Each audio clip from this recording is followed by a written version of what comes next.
Okay, on your screen are live visuals of the Ministry of External Affairs, the MEA briefing. Foreign Secretary Vijay Gokhale will be addressing the media shortly in moments from now at 11:30 to just detail out what exactly happened in terms of the strike across the line of control in Pakistan. And welcome to this briefing, and thank you for coming at a very short notice. I have with me the Foreign Secretary of India, Shri Vijay Gokhale, who will read out a statement. We will not take any questions after FS finishes his reading out the statement. Sir, the floor is yours. Good morning, ladies and gentlemen. On the 14th of February 2019, a suicide terror attack was conducted by a Pakistan-based terrorist organization, the Jaish-e-Mohammed, leading to the martyrdom of 40 brave Jawans of the CRPF.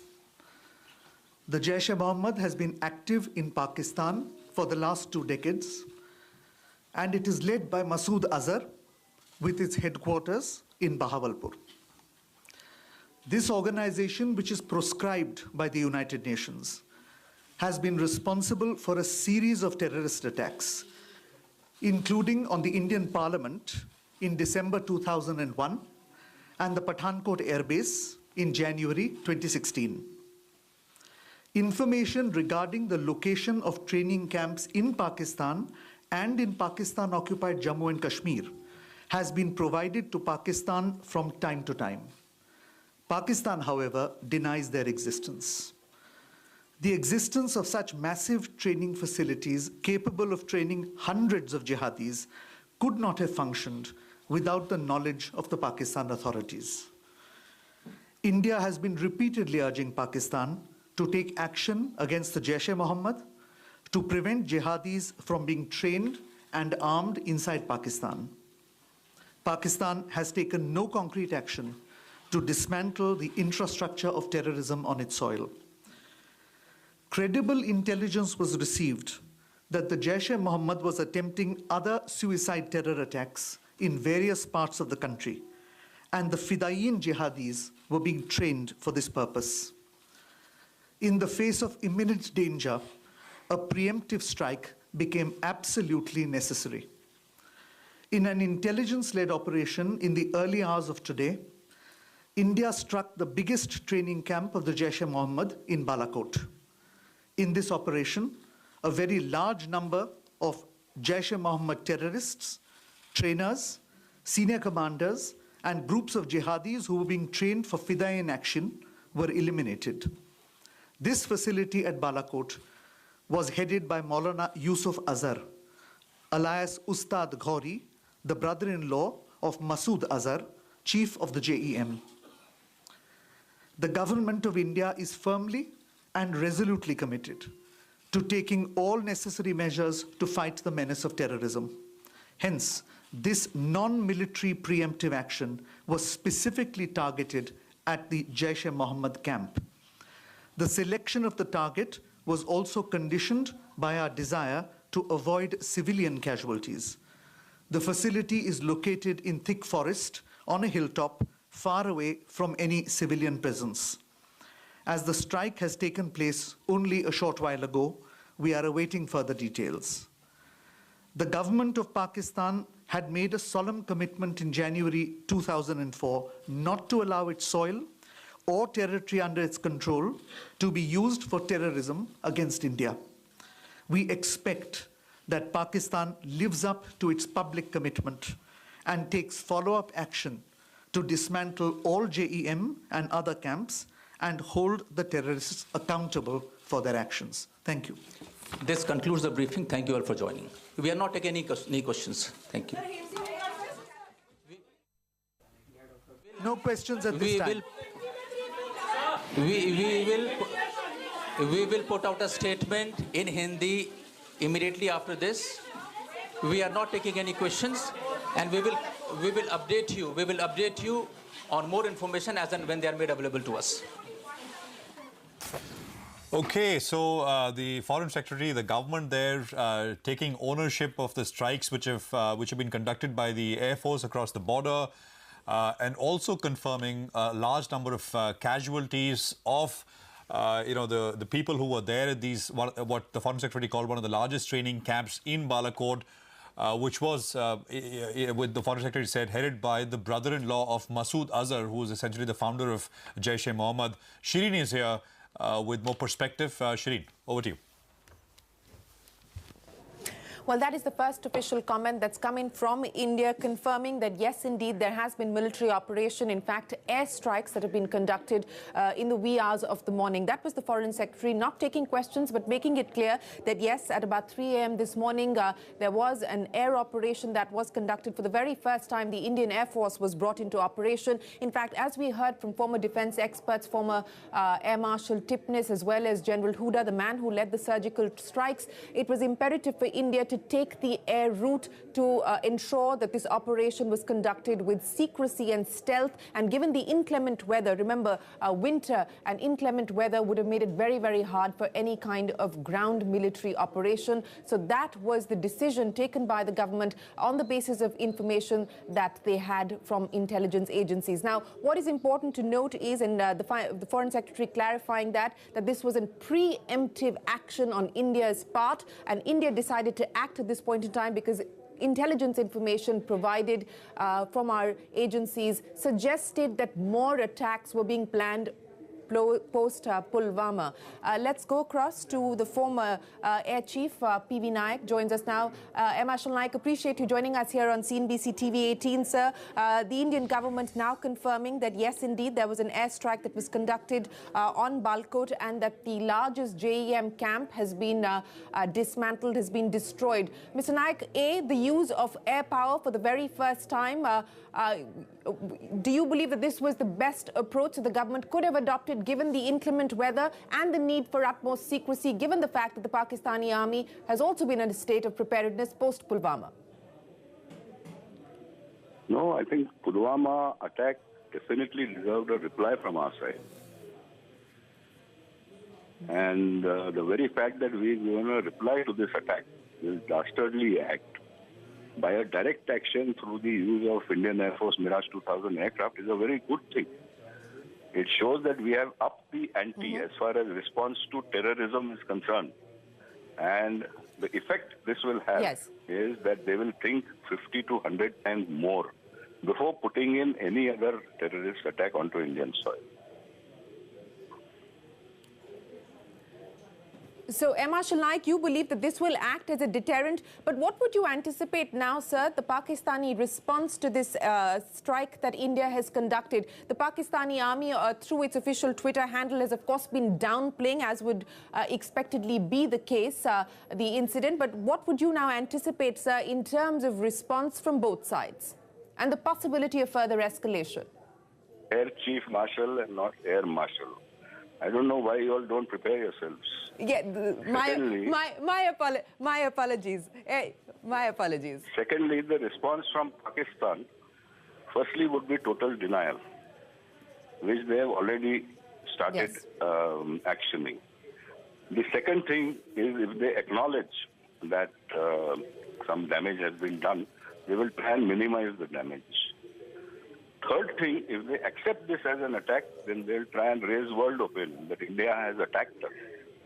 What we should continue on insisting, which is what the fact is, that it is not a provocation. It is not an attack on the Pakistan military or civil target. It is an attack on a terrorist organization training camps. So that is what we must insist on. And actually, Pakistan would be in a dilemma how to respond to such an attack.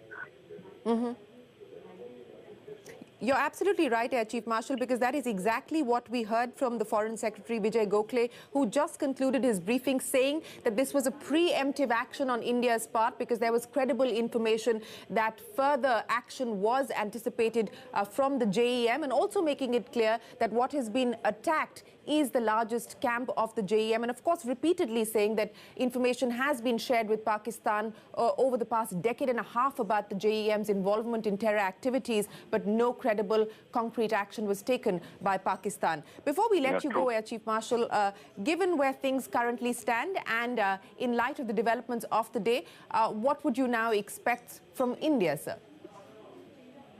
I think our guards must be up. Intelligence gathering must continue. At the same time, we must continue to sort out the Kashmir problem through political as well as military means.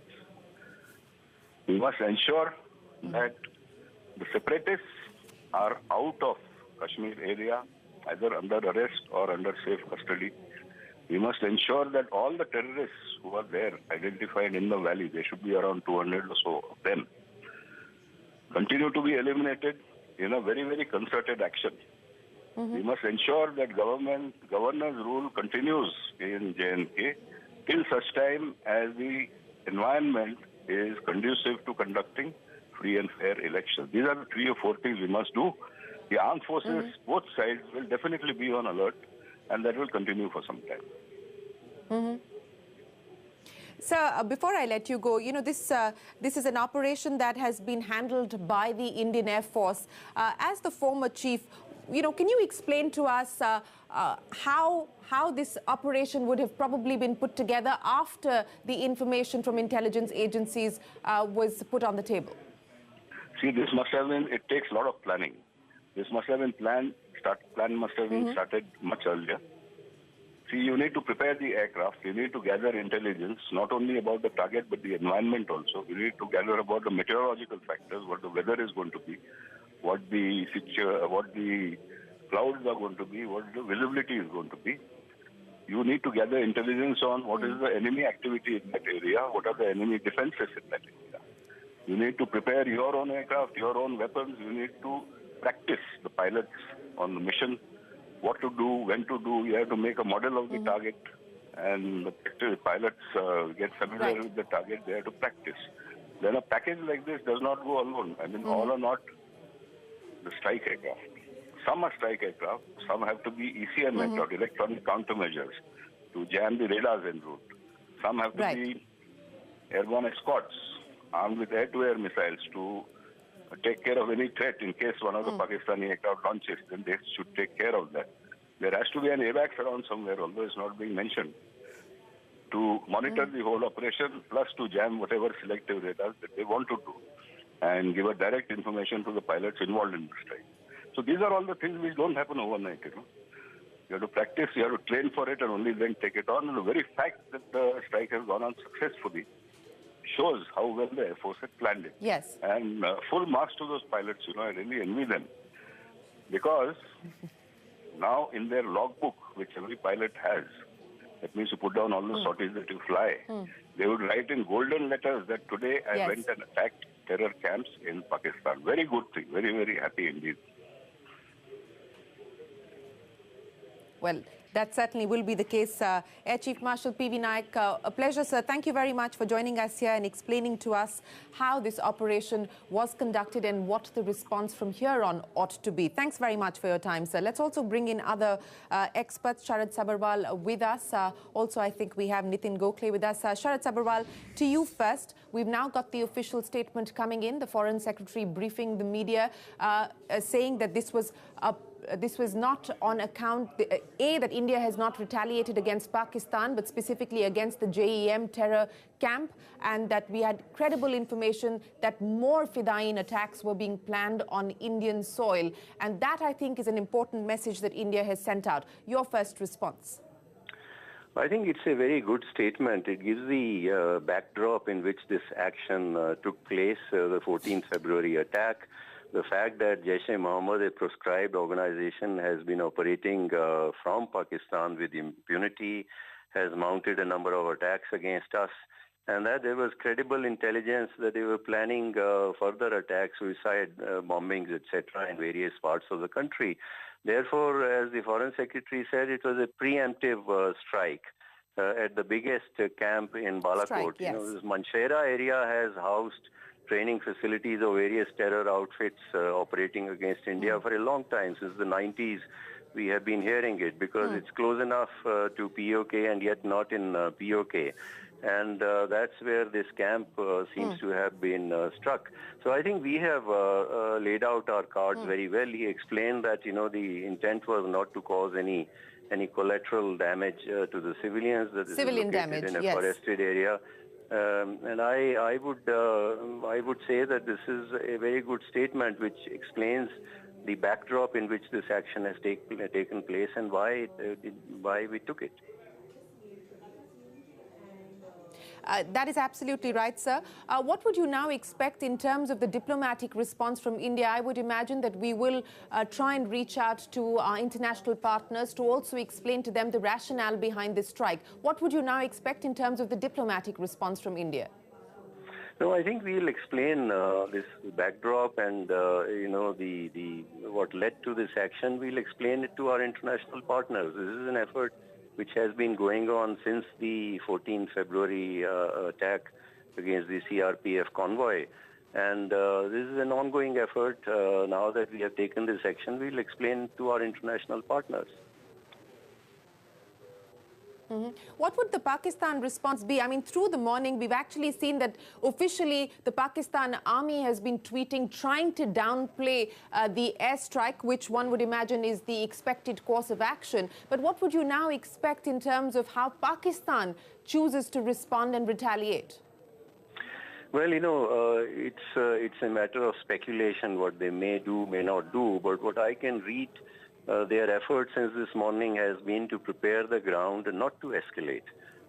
They did acknowledge that we went across, that we released the payload, but then they have said that it didn't cause any damage and so on. And that's a sign that they do not wish to admit anything which forces them in the eyes of their public, which obliges them to escalate.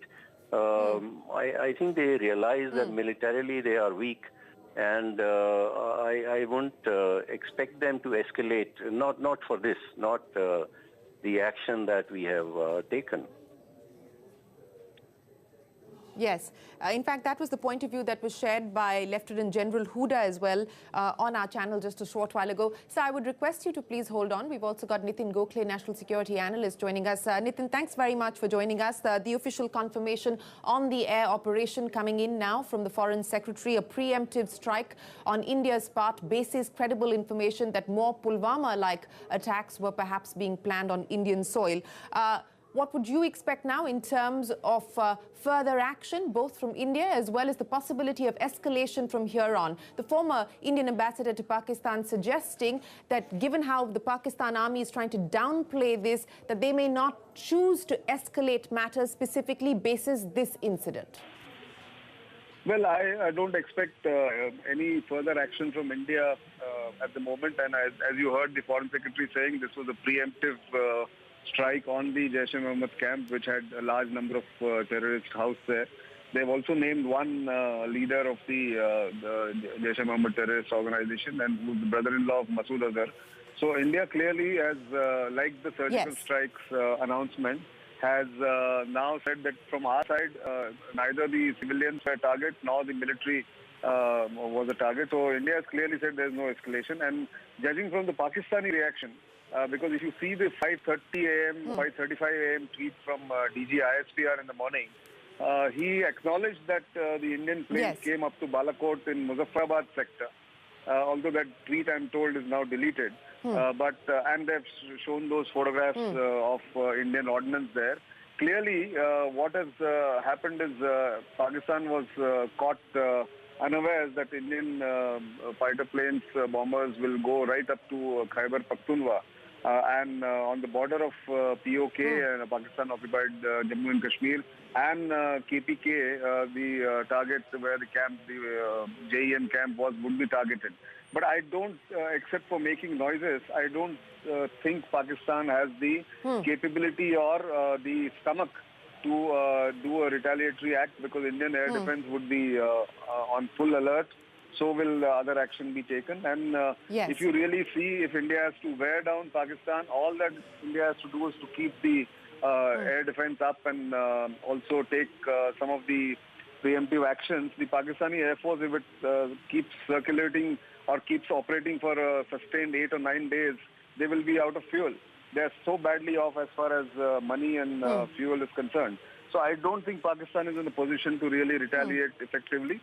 They will make an attempt to de-escalate and downplay India's strike. But as far as India is concerned, India has made the point that if you send terrorists in our area and strike at military targets. We will strike those terrorist targets precisely, intelligence-based operations, and not target civilians. That's, I think, the sum total of what's happened so far. Well, an important message there that India and the Foreign Secretary made was that it was with utmost caution that we proceeded with this airstrike to ensure that there would be no civilian damage or civilian casualty. Also, being cautious about giving out a number in terms of the casualties on account of the airstrike. But as Nitin Gokhale pointed out, Pakistan may not currently have the capability or the stomach to launch a retaliatory action against India. Of course, we will see noises and a lot of saber rattling from the Pakistan government as well as the Pakistan army. Before we let you go, Nitin Gokhale, you don't expect escalation. You believe that India has suitably made its point. From a diplomatic perspective now, what would the action entail? We have, of course, seen widespread condemnation of Pakistan, all our foreign partners coming out and speaking in one voice against what happened in Pulwama. In light of this, what would the diplomatic effort entail? I think India's diplomatic effort, which began in the immediate aftermath of the Pulwama strike, will continue. As we speak, External Affairs Minister Sushma Swaraj is on her way to a trilateral meeting with the Russian and the Chinese counterpart. And this will be an important meeting where she will brief the Chinese especially, who have been one of the major obstacles in naming or designating Masood Azhar as the designated UN terrorist. And so that is one parallel track. The others would be that India would be speaking to the US and the others, the European Union and UK and France, especially France, because France is willing to sponsor a resolution in the UN trying to name or at least name other JEM terrorists. So therefore, India's all-round diplomatic effort will continue to, I won't say isolate Pakistan, but to have a multi-coalition kind of an attempt to get Pakistan condemned and Pakistan as the main target of the world for harboring and training terrorists. Absolutely. Nitin Gokhale, always a pleasure. Thanks very much for joining us. The confirmation coming in there from the Indian government of a non-military preemptive, and that's very important to note, a non-military preemptive strike against the largest JEM camp. In fact, for the benefit of our viewers, before I hand it back to Prashant and others in the studio, the markets are also recovering. For the benefit of our viewers, here's a quick recap from the Foreign Secretary responding to what has happened. The Foreign Secretary confirming that India did conduct that air operation this morning because we have been repeatedly telling Pakistan to dismantle the infrastructure of the JEM and other organizations that were supporting terror on Indian soil, and that also adding that there was credible intelligence, and I'm quoting from what the Foreign Secretary said, there was credible intelligence received that JEM was attempting another suicide terror attack in various parts of the country, and the Fidayeen jihadis were being trained for this purpose. In the face of imminent danger, a preemptive strike became absolutely necessary. In an intelligence-led operation in the early hours of today, India struck the biggest training camp of the JEM in Balakot. In this operation, a very large number of JEM terrorists, trainers, senior commanders and groups of jihadis who were being trained for Fidayeen action were eliminated. This facility at Balakot was headed by Maulana Yusuf Azhar, the brother-in-law of Masood Azhar, the chief of the JEM. That is the Indian response coming in from the Foreign Secretary. Well, let me hand it back to our colleagues in the Mumbai studio to take the conversation forward. Shireen, thank you very much for taking us through those interesting and important chats which add perspective to what we've heard from the Foreign Secretary earlier in that short press briefing.